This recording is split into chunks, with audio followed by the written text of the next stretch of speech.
ಕಂಬಳಿ ಕಟ್ಟು. ಒಂದು ಹಳ್ಳಿಯಲ್ಲಿ ಸೋಮಣ್ಣ ಎಂಬ ಒಬ್ಬ ಅಮಾಯಕ ವ್ಯಕ್ತಿ ಇದ್ದನು. ಒಂದು ಚಳಿಗಾಲದ ಸಂಜೆ ಅವನು ಕೆರೆಯ ದಾರಿಯಲ್ಲಿ ನಡೆದು ಹೋಗುತ್ತಿದ್ದನು. ಆಗ ಕೆರೆಯಲ್ಲಿ ಯಾವುದೋ ಒಂದು ಕಪ್ಪು ವಸ್ತು ತೇಲುತ್ತಿರುವುದನ್ನು ಕಂಡನು. ದೂರದಿಂದ ನೋಡಿದ ಸೋಮಣ್ಣನಿಗೆ ಅದು ಬೆಚ್ಚಗಿನ ಕಂಬಳಿಯಂತೆ ಕಂಡಿತು. ಅಯ್ಯೋ, ಯಾರೋ ಒಳ್ಳೆಯ ಕಂಬಳಿಯನ್ನು ನೀರಿಗೆ ಬಿಟ್ಟಿದ್ದಾರಲ್ಲ, ಇದನ್ನು ಹೇಗಾದರೂ ಮಾಡಿ ಮನೆಗೆ ತೆಗೆದುಕೊಂಡು ಹೋದರೆ ಈ ಚಳಿಗೆ ಬೆಚ್ಚಗೆ ಮಲಗಬಹುದು ಎಂದು ಆಸೆಯಿಂದ ಯೋಚಿಸಿದನು. ತಕ್ಷಣ ಸೋಮಣ್ಣ ಕೆರೆಗೆ ಜಿಗಿದು ಆ ವಸ್ತುವನ್ನು ಗಟ್ಟಿಯಾಗಿ ಹಿಡಿದುಕೊಂಡನು. ಆದರೆ ಅಯ್ಯೋ, ಅದು ಕಂಬಳಿಯಲ್ಲ, ಬದಲಿಗೆ ನೀರಿಗೆ ಬಿದ್ದು ಒದ್ದಾಡುತ್ತಿದ್ದ ಒಂದು ಕರಡಿ.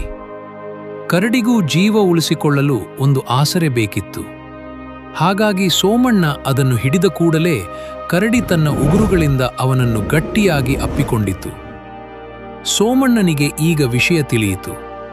ಅವನು ಕರಡಿಯಿಂದ ತಪ್ಪಿಸಿಕೊಳ್ಳಲು ಬಹಳ ಪ್ರಯತ್ನಿಸಿದನು.